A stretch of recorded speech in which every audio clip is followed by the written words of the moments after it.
본 말씀을 통해서 은혜의 백이라는 제목으로 하나님의 말씀 증거하겠습니다. 이 카드를 사용하면 일정한 부분만큼 다시 돌려주는 것을 캐시백이라고 합니다. 쓴 것만큼 다시 받는 겁니다.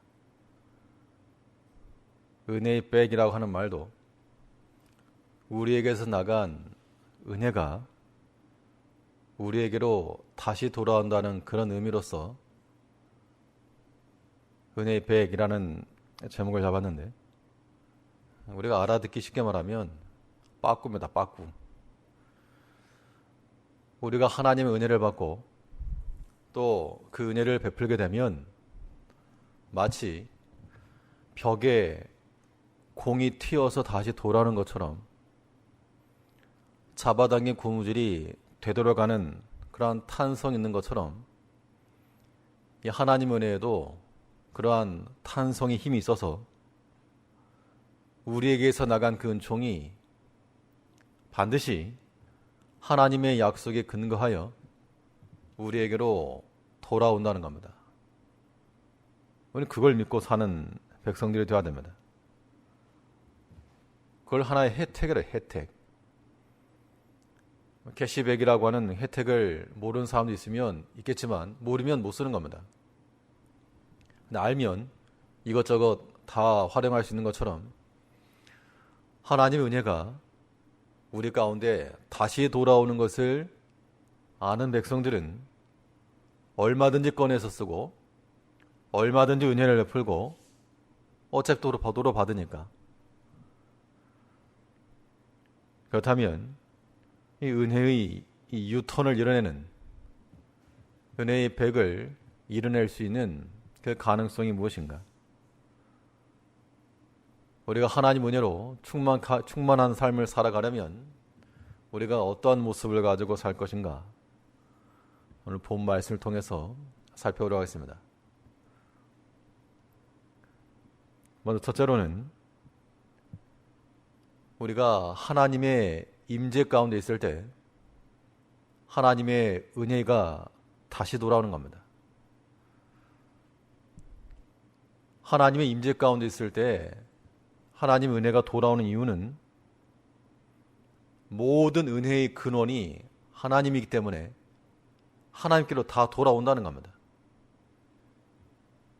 이제 우리가 은총을 받는 그 비결은 하나님께 가까이 나가는 데 있고 또 하나님과 더불어 사는 데 있습니다.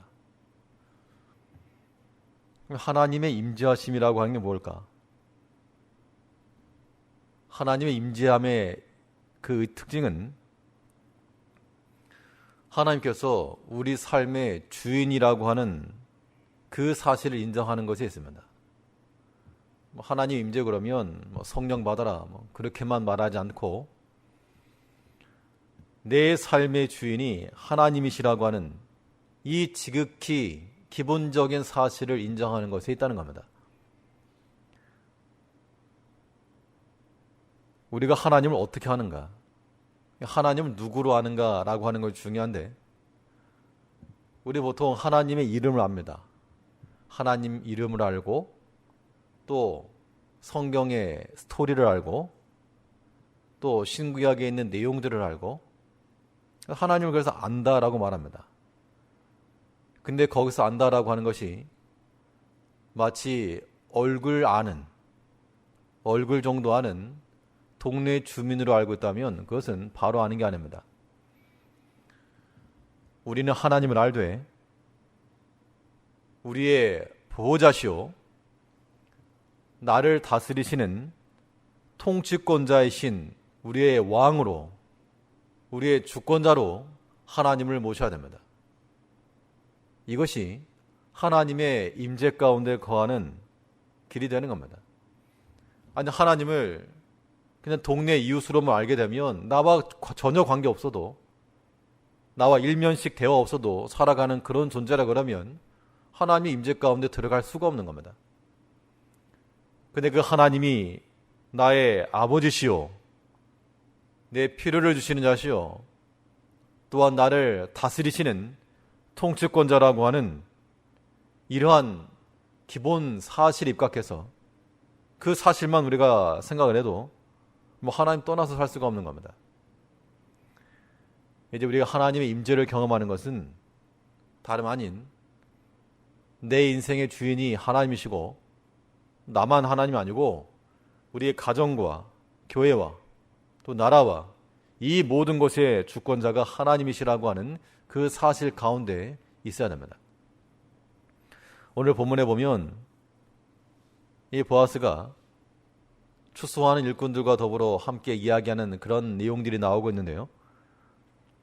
이 보아스와 일꾼 사이에 은혜의 랠리가 주어지고 있습니다. 서로 주거니 받고 하는 것이 다 은혜의 말을 전하고 은혜의 말을 듣고 있는데 우리 4절 말씀에서 2장 4절에 마침 보아스가 베들레헴에서부터 와서 베는 자들에게 이르되 여호와께서 너희와 함께 하시기를 원하노라. 그들이 대답하되 여호와께서 당신에게 복 주시기를 원하나이다. 지금 이제 추수하는 때입니다. 보아스는 주인이고 일하는 사람들은 이 표현으로 말하면 추수꾼, 종인데 이 두 사람들의 관계가 노사 관계로 나오지 않고 다 하나님을 주인으로 모시는 같은 종이요, 같은 형제의 모습을 보여주고 있다는 겁니다. 보아스도 그 종들에게 하는 말이 하나님께서 너희와 함께 하길 원한다. 또 그 종들의 말은 우리 월급 올려주시오, 이런 말이 아니었고 하나님이 당신에게 복 주시기를 원합니다. 이 관계라고 하는 것이 우리가 다 수평 가운데 있게 되면 그 관계는 화평을 유지합니다. 그래서 우리가 하나님을 우리의 주인으로 모시고 우리 모두가 다 종된 입장에서 그런 형제를 가질 때는 아무런 문제가 없습니다. 그런데 어느 순간 그 하나님 자리에 내가 서려고 하면 그때부터 관계에 금이 생기는 겁니다. 가정 내에서도 마찬가지입니다. 부부간에도 마찬가지죠. 주례사를 듣게 되면 그런 말씀들을 많이 들었습니다. 남편 중심으로도 살려고 하지 말고 아내 중심으로도 살려고 하지 말고 다 그리스도 예수 안에서 하나님 중심으로 살아라. 그러면 다 우리 하나님을 모시고 사는 같은 돕는 배필이고 서로 아껴주는 존재가 될 텐데 누구 하나가 하나님 자리에 올라서게 되면 이제 그 서로 함께하는 관계가 틀어지는 겁니다. 설령 위치상으로 보아스는 주인의 위치에 있고 종들은 종의 위치에 있을지라도 전부 다 이거 하나님께서 원주인이시다, 이런 마음을 가질 때라야 우리가 거기에서 화평함과 또 하나님의 임재 가운데 거해 나가는 겁니다. 오늘 우리도 마찬가지입니다. 우리의 모든 것이 다 하나님께 속했다라고 하는 지극히 정상적인 것을 우리가 인정을 해야 되고, 그러니까 그 주인의 자리에서 내려와야 됩니다. 주인의 자리에서 내려와서 다 종된 그런 형제로 생각을 하고, 그래서 우리의 모든 것이 하나님께로부터 왔다. 보아스가 추수할 때에도 이거 하나 농사를 잘 지어서 부유한다, 그렇게만 생각한 게 아니고 하나님이 너희와 함께 하셔서 추수 이 일이 잘 되기를 바라는 것이고, 또 종들은 하나님께 당신의 복을 줘가지고 이거 더 부유하기를 원합니다. 우리 삶 가운데서도 크고 작은 모든 일들 가운데 하나님께 다 맡기고, 또 하나님이 우리 주인이니까 우리는 그 종된 자리, 하나님의 뜻을 온전히 따른다라고 하는 그 믿음 가지고 살아갈 때 우리가 하나님의 임재 가운데 들어가는 겁니다. 이건 조금만 생각해봐도 너무나도 당연한 겁니다. 내가 하나님의 뜻에 순종할 마음도 없고 또 하나님의 말씀에 내 의지를 바꿀 생각이 전혀 없다 그러면 하나님과 같이 할 이유가 없는 겁니다. 멀리 있는 거에 도리어 편한 멀리 있어요. 그러나 하나님의 임재 가운데 있는 이 삶에서부터 하나님의 은총이 들어오는 것인 줄 알고 우리는 오늘 보아스와 루시 한 이 은혜의 대화처럼 서로 하나님을 중심에 모시고 서로 은혜와 복을 구할 줄 아는 그 형제를 가지고 살아갈 수 있어야 됩니다. 또 우리 하나님 임재의 경험이라고 하는 것은 하나님께서 우리 삶에 현실적 복을 주신다라고 하는 것을 인정해야 됩니다. 하나님이 영적인 문제만이 아니고 하나님 우리 삶 가운데서 아주 구체적이고 현실적으로 역사하시는 하나님이십니다. 그러니까 이게 얼마만큼 나에게 피부적으로 와 닿느냐에 따라서 하나님의 임재의 그 척도가 달라지는 겁니다. 뭐 하나님이 나 도와주는 거 없다, 뭐 그런 생각하는 사람들은 일반적인 종교 생활은 가능해도 그 마음속에 하나님으로 인한 기쁨이나 만족이나 감동함이나 설레임은 있을 수가 없습니다. 그런데 어느 순간 생각지도 않은 그런 일들을 통해서 그런 사건과 그런 사람들을 통해서 하나님께서 일을 하시고 역사하신 것을 경험하게 되면 그때서야 무릎을 치는 겁니다. 참으로 하나님이 살아계시고 또 우리의 필요를 채우시고 참 하나님께서 복을 주시는구나. 이것이 우리에게는 하나의 신앙적, 성경적 지식으로서가 아니라 아주 철저히 현실적인, 이 코로나 시대에 우리 다들 다니면서 마스크도 하고 다니고 또 손소독도 하고 이게 지금 현실적인 그런 액션들 아닙니까? 우리가 하나 앞에 나아가는 것도 하나님께서 우리에게 복을 주시는 하나님이시라고 하는 것을 믿고 현실적인 감각을 가지고 나가는 것, 거기에 하나님의 임재함이 있다는 겁니다. 오늘 본문 12절에서는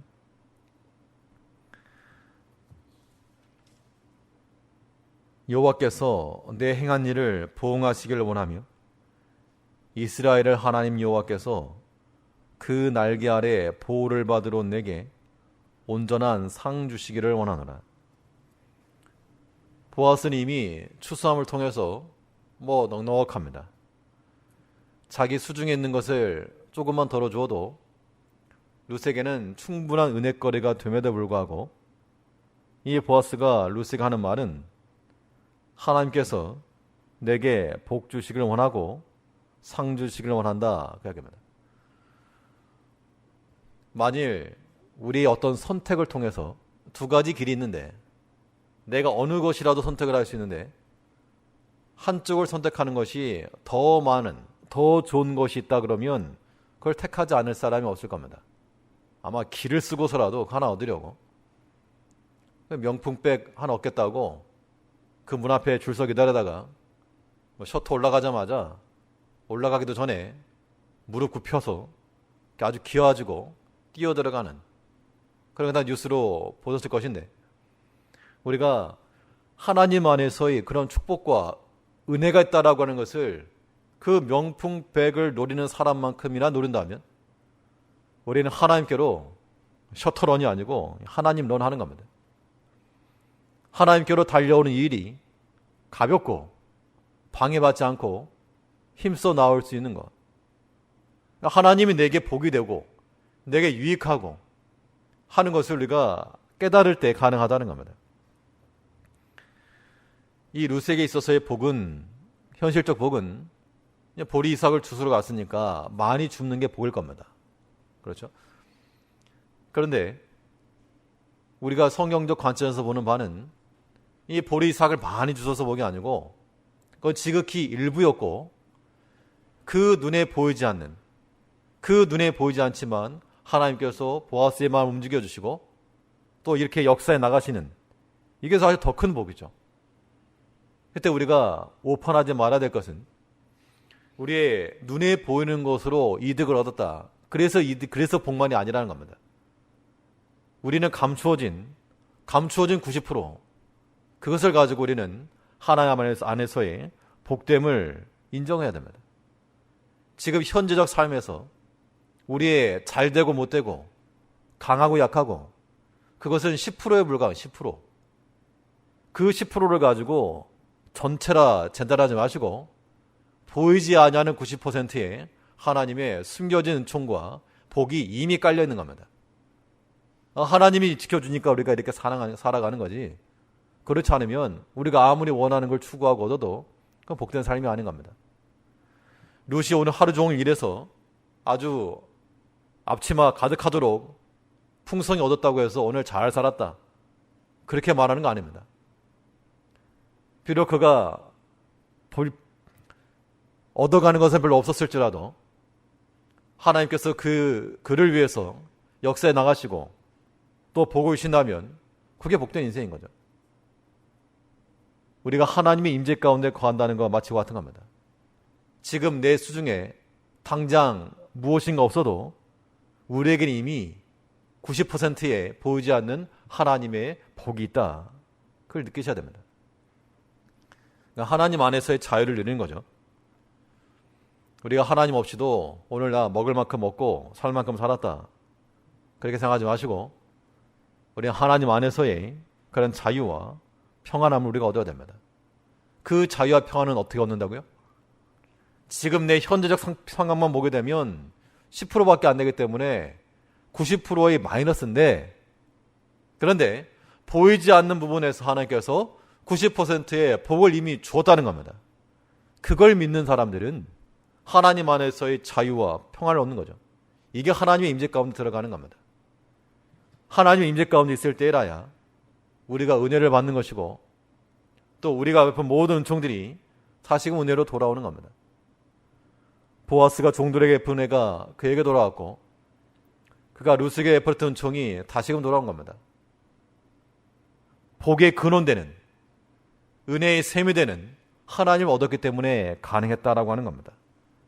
이제 우리는 이 하나님 은혜의 샘을 잃어버리지 않도록 하나님의 임재의 삶 가운데 내 삶의 주인이시오 또 내 필요 실질적인 복을 주시고 감춰진 90%의 복을 허락하시는 하나님 앞에서 온전히 살아가는 우리가 되어야 되겠습니다. 둘째로 이 은혜의 이 턴을 이끌어내는 것이 무엇인가? 은혜를 베푸는 것이 은혜의 백을 보증하는 겁니다. 나가는 게 있어야 들어오는 게 있다는 겁니다. 우리가 하나님의 은혜를 받되 또한 그 은혜를 베풀 줄 아는 자들이 되어야 됩니다.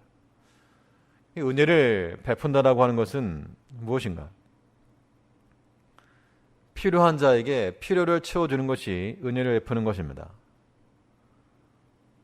오늘 본문에 보면 이 보아스가 룻에게 보리 이삭 주우러 왔던 룻에게 쫓아내지 않고 죽게 해준 거, 그에겐 다른 게 필요한 게 아니라 지금 하루 먹고 살아야 되니까 그 보리 이삭 줍는 게 중요했는데 그 필요를 채워줬다는 겁니다. 은혜를 베푼 거죠. 그러면 그 은혜를 베푼 것은 마이너스고 손해인가? 성경은 그렇게 말하지 않았습니다. 우리가 누군가에게 도움을 주고 선한 마음으로 베푸는 것은 절대 마이너스가 아니라는 겁니다. 그 증거는 하나님께서 친히 하신 말씀입니다. 잠언 19장 17절에서 가난한 자를 불쌍히 여기는 것은 여호와께 꾸이는 것이니 그 선행을 갚아주시리라. 약한 자들에게 베푸는 것은 하나님께 꾸어주는 거라, 꾸어주는 거. 이 천하의 하나님께서 가진 게 없어서 빌리는 거 아닙니다. 하나님께서 언제 우리 보고 빌려달라 하고 한 적도 없지만 우리가 선을 베풀고 도와주고 가난한 자들을 알아주고 형편을 또한 상하게 해주고 필요를 채워주는 자들은 하나님께서 이거 하나님도 당황스럽지만 꾸임받았다는 겁니다. 안 갚을 수가 없는 거죠. 그렇기 때문에 은혜를 베푸는 자들에게는 은혜의 백이 반드시 있는 겁니다. 어떤 형태로 올 것인가? 그 어떤 형태로 올지는 그건 하나님의 주권에 달린 거죠. 내가 A라고 하는 것에 은혜를 베풀었어도 하나님께서 어떻게 줄지 모릅니다. 그러니까 분명한 것은 은혜를 베푸는 백성들에게는 하나님의 갚으시는 은총이 반드시 있다. 그러니까 그 믿음의 선한 행위를 어떻게 하라? 지속하라. 어떤 마음을 갖지 말고 인색한 마음 품지 말고. 우리가 하나님을 섬기는 일에 있어서도 인색한 마음 갖지 않고 섬기는 것을 반복하셨고, 우리가 또한 형제를 돕는다 할 때에도 인색한 마음을 갖지 않고 기쁜 마음으로, 자원하는 마음으로 베풀 때 그것이 하나님 앞에 쌓여가는 우리의 부요입니다. 히브리서 13장 16절에서는 오직 선을 행함과 서로 나눠주기를 잊지 말라. 이 같은 제사는 하나님이 기뻐하시느니라. 자, 이 말씀의 중요성은 우리 어떤 선을 베풀고 뭘 좀 나눠주고 하는 게 그냥 내가 가진 것을 나눠줬다, 그게 아니고, 선을 베풀고 나의 것을 좀 나눠주고 베푼 것을 성경은 뭐라 말했는가 하면, 이와 같은 제사는, 그러니까 하나님 앞에 바쳐지는 그러한 제물이다, 그 이야기입니다. 예물이다는 겁니다. 물론 우리가 없는 것을 하지 않죠. 없는 것을 어떻게 빚을 내서 도와준다거나 그럴 수는 없습니다. 그렇게 한다 그러면 그건 지혜가 아닙니다. 하나님께서 우리에게 허락하신 대로, 또 사실 뭐 많이 가지고 있다고 해서 뭐 베풀거나 그러는 것도 아닙니다. 사실은 할 마음 있는 사람이 하는 겁니다. 할 마음 있는 사람이. 분명한 것은 그 선과 은혜를 베푸는 자들은 하나님께서 받으시고 또 받는 게 갚아줍니다. 갚아준다는 것이 내가 100원을 줬으면 100원 돌려받고 이런 의미는 아니죠. 하나님께서 우리를 막아주시면 세워나갈 것도 막아고 또 어려움 당할 것도 막아주시고, 아무튼 하나님 은총이 반드시 있습니다. 그것만 믿으면 됩니다.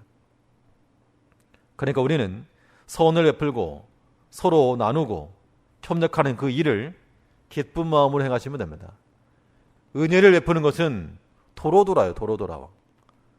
하나를 주고 둘을 얻는다 그러면 그거 안 할 사람이 어디 있습니까? 그걸 노리고 한다 그러면 그건 좀 계산적이지만, 우리가 선한 마음을 가지고 하나 앞에서 은혜를 베푸는 것들은 반드시 돌아온다. 그러므로 우리는 하나님의 이 공급 루트를 먼저 확보를 하고 계속해서 공급받으니까 하나님의 것으로 하나님의 일을 할 줄 아는 그런 지혜가 필요합니다. 근데 우리 또 하나 기억하실 것은, 은혜를 베푼다 할 때 필요를 채우는 겁니다. 사람과의 관계에서도 마찬가지로 어느 정도 필요를 채울 수 있고 도움을 줄 수가 있는데, 그와 더불어 가야 될 것이 있습니다. 그와 더불어 가야 될 것은 마음에 평안을 끼칠 수 있어야 됩니다. 마음에 평안을 끼치는 자들이 돼야 되죠. 은혜를 베푼다라고 하는 것은 내가 지금 뭔가 필요한데 단지 그것만을 주는 게 은혜가 아니고, 그 마음 속에 또한 평안한 마음을 주는 것까지가 있어야 됩니다. 그렇지 않으면 의무죠, 의무. 부모가 자녀들에게 내가 부모니까 어쩔 수 없지만 내 밥은 먹여준다. 내가 어쩔 수 없지만 학교는 보내준다. 그렇게 한다 그러면 필요는 채워주는 거죠. 그러나 그것은 정말 사랑도 아니고 은혜도 아닌 겁니다. 거기에 덧붙여서 사랑하는 마음과 또 배려하는 그런 마음들이 필요하죠.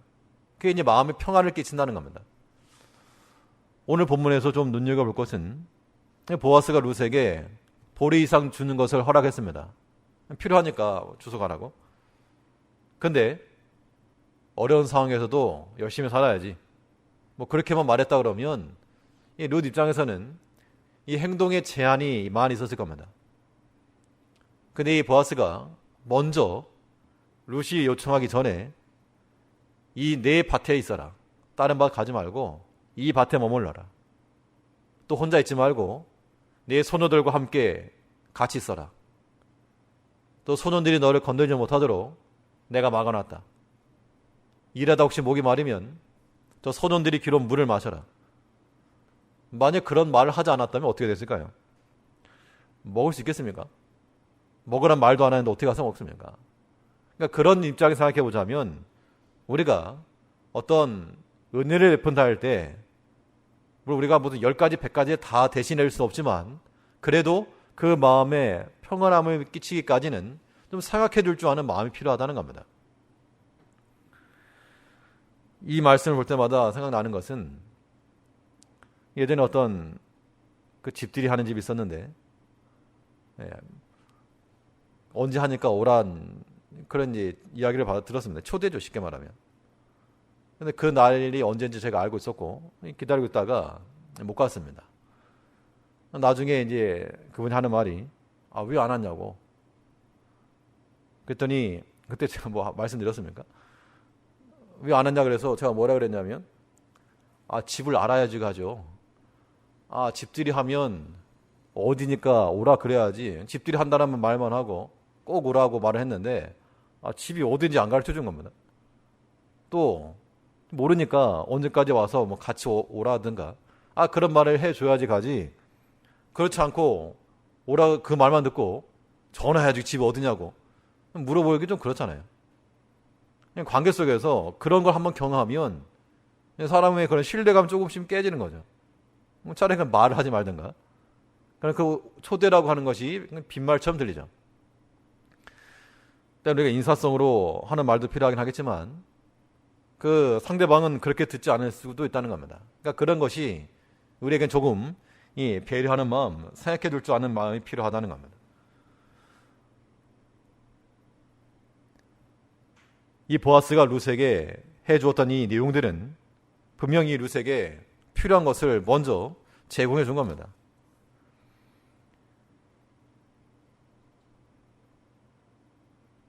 빌레몬서 1장 7절에 보게 되면 형제여 성도들의 마음이 너로 말미암아 평안을 얻었으니 빌레몬에게 하는 말입니다. 그 빌레몬의 집에서 도망쳐 나왔던 오네시모라고 한 사람을 돌려보내면서 그 빌레몬이 너로 인하여서 많은 형제들이 평안함을 얻었다. 위로함을 받았다. 그 말하고 있는 것이죠. 그러니까 우리가 하나님의 교회 내에서 은혜를 베푸는 자가 된다 할 때도 이겁니다. 형식적으로 할 수 있는 그런 말, 그것만 아니고 거기에 덧붙여서 형제들이 마음의 평안을 얻기까지 또 어려워하지 않고 접근할 수 있도록 그 마음을 유쾌케 할 줄 아는 그러한 삶의 자세 또한 필요한 겁니다. 그러한 은혜를 베푸는 자들에게는 은혜가 온다는 겁니다. 이제 우리가 조금 더 물론 사람이 때로는 성격에 따라서 뭐 섬세하지 못하고 그럴 수 있지만 그러면 주변에서 좀 코치를 해주면 좀 듣기도 하면서 점점 변화되어 가면 되겠죠.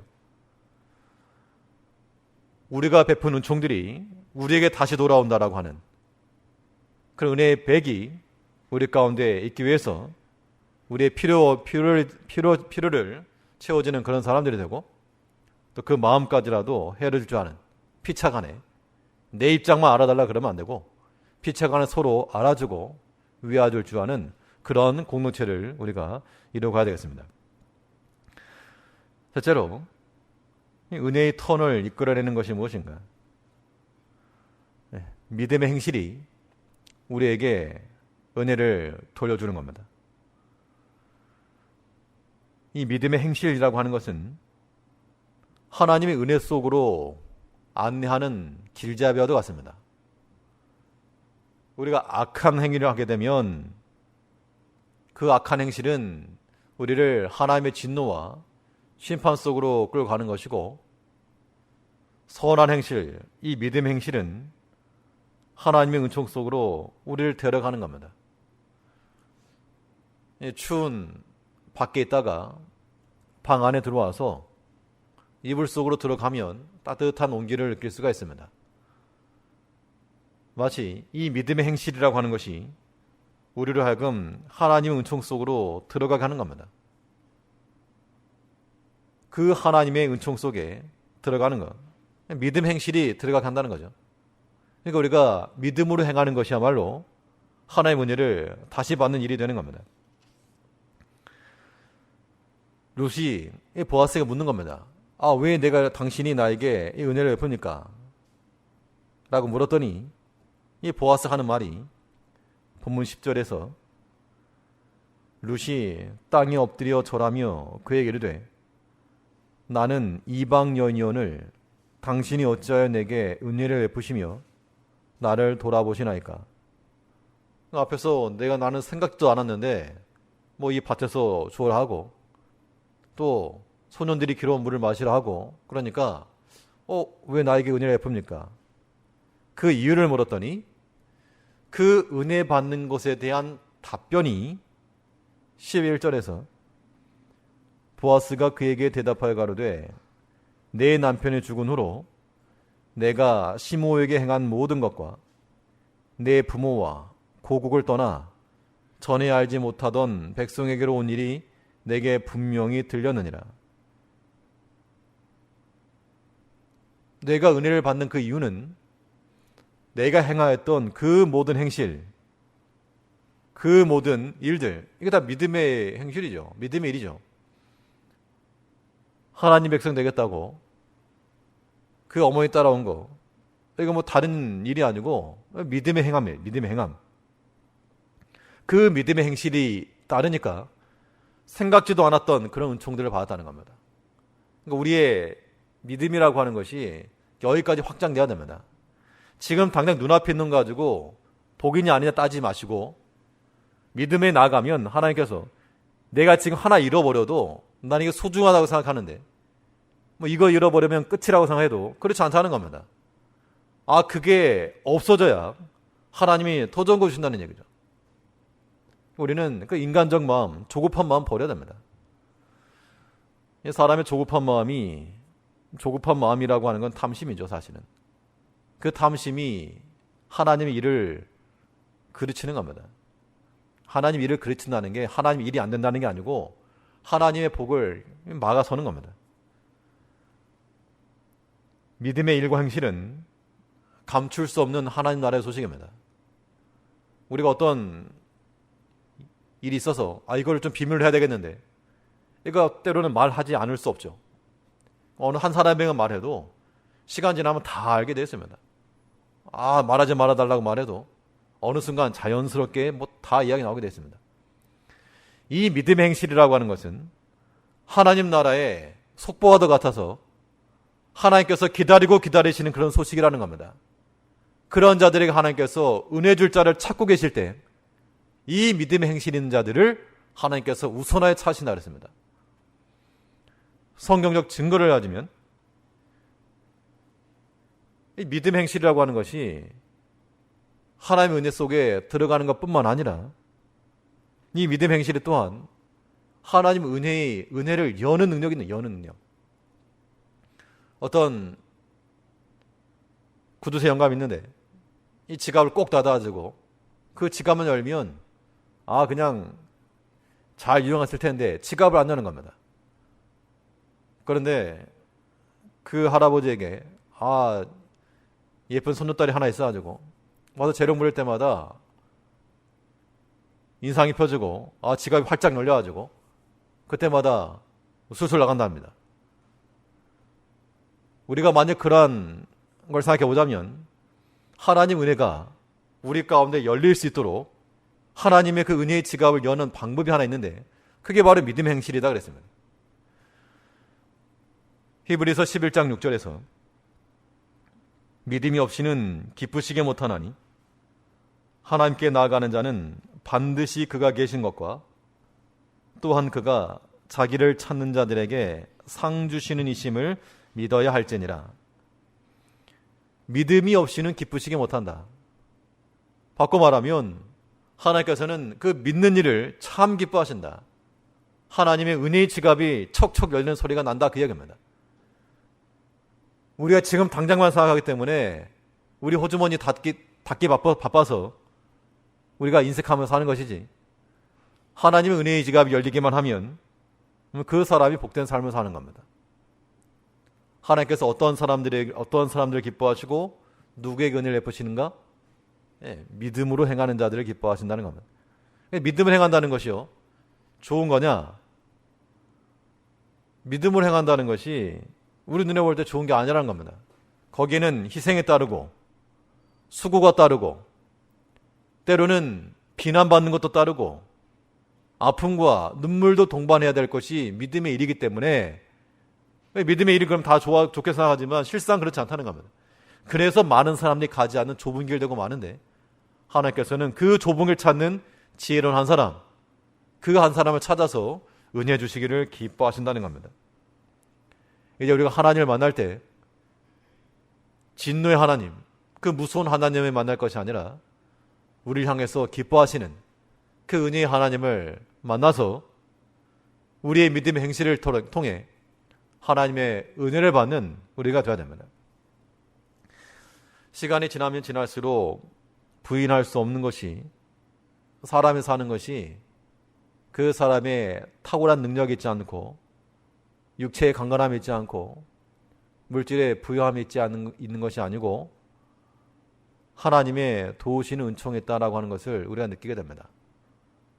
그러면 하나님 은혜를 많이 받는 것이 인생 잘 사는 겁니다. 무엇보다도 그 은혜의 원천이 되시는 하나님의 임재 가운데 거하도록 그 안에서 떠나지 말 것이요, 베푸는 자에게 돌려주시는 그 하나님의 그러한 공의로운 속성을 알아 필요를 채우는 자가 되며, 또한 믿음의 행실을 통해 하나님이 기뻐하시고 은혜의 지갑이 열리는 소리들이 들리기까지 하나님을 기쁘시게 하는 믿음 행실로 때로는 아픔과 고통과 눈물까지라도 감당내고 이 믿음의 길을 걸어가는 충만한 은혜의 복을 다 누리는 오늘 제이께 성도님들 되시길 바라겠습니다. 기도하겠습니다.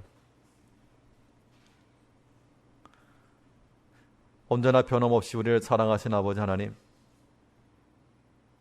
은혜 줄 자를 찾고 계시고 또 그의 사랑받을 자를 찾고 계신 아버지, 우리가 하나님 앞에서 숨겨진 보석들과 같이 하나님은 우리의 주인으로 보시며 우리의 삶에 필요한 모든 것들이 하나님께로부터 주어지는 걸 인정하여 그 앞에 무릎 꿇고 우리의 믿음의 선한 행실과 또한 하나님 앞에 바로 행하는 걸 통하여 우리에게 부르시는 그 은혜를 다 받아 누릴 줄 아는 저희가 되게 하여 주시옵소서.